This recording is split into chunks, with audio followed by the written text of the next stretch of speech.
Hey, my name is Mackenzie Bird, and this is going to be my injection sites video. Here is my ID, and I have a friend videoing for me, and she's also going to scan the room.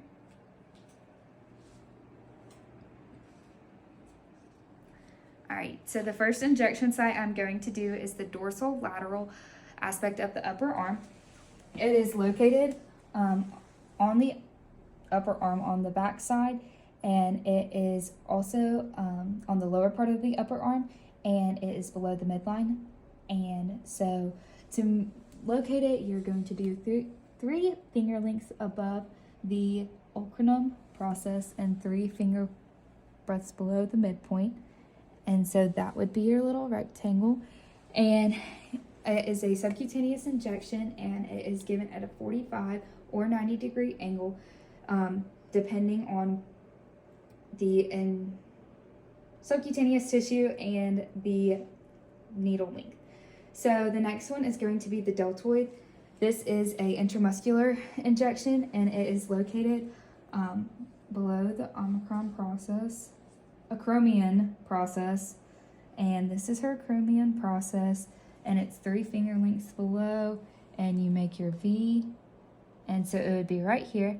And it is going to be at a 90 degree angle since it is an intramuscular injection.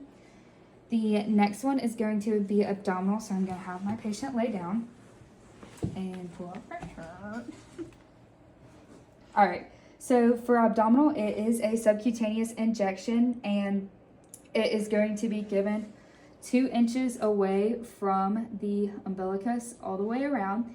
And then you are also going to make sure that it is below the intercostal margins and above the pubic region. And you're going to make sure not to go past the anterior superior iliac spine.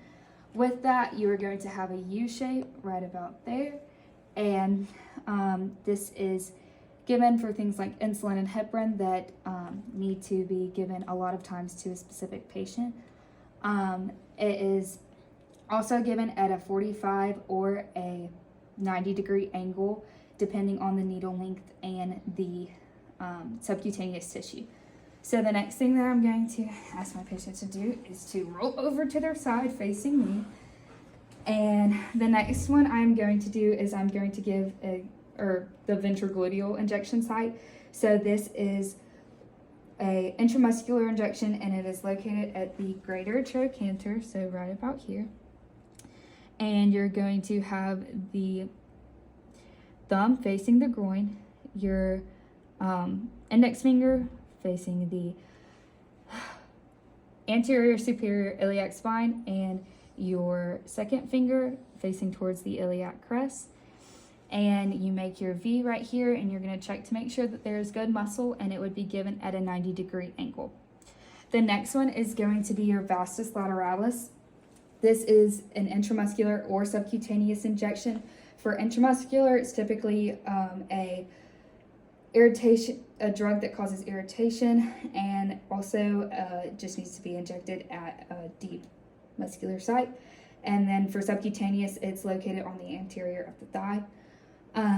For this one, you do a full hand's length below your greater trochanter and a hand's breadth above your knee. And then you have your rectangle. You want to make sure that it is between the midline of the upper leg and the midline of the side of the leg, and that is your rectangle. And it is given at 1/3 length, and it is given for intramuscular at a 90 degree angle, and for subcutaneous it is given at a 45 degree angle or a 90 degree angle, depending on the subcutaneous tissue and the needle length. And that concludes my video.